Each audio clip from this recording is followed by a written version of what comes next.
then what is the choice of repair do you choose? You may be in a dilemma whether I go in for the conventional surgery, that is the open surgery, or do I go in for a laparoscopic surgery? I am of the opinion that a laparoscopic repair of a bilateral inguinal hernia is very good. Why? Why is it so? Because the first thing is, through same incisions, we take 3 tiny incisions. One is a 10 millimeter and the other 2 are 5 millimeter incisions. Through these tiny incisions, we repair both sides of the hernia. We don't need to take separate incisions like in open or conventional surgery.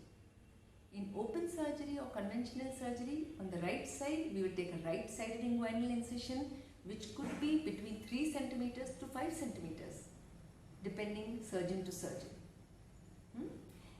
Then, if you have a bilateral inguinal hernia, which means you will be having 2 big incisions on either of your groins.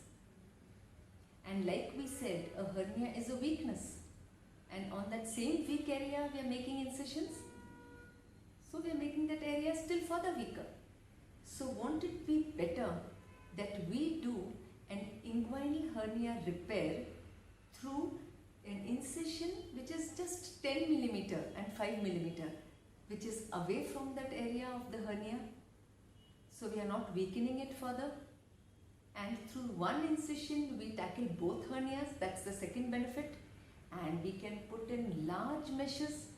In open surgery, we cannot put such large meshes, but while doing laparoscopy, we can put a 15 centimeter by 15 centimeter large mesh can be put when you do an inguinal hernia by the laparoscopic repair.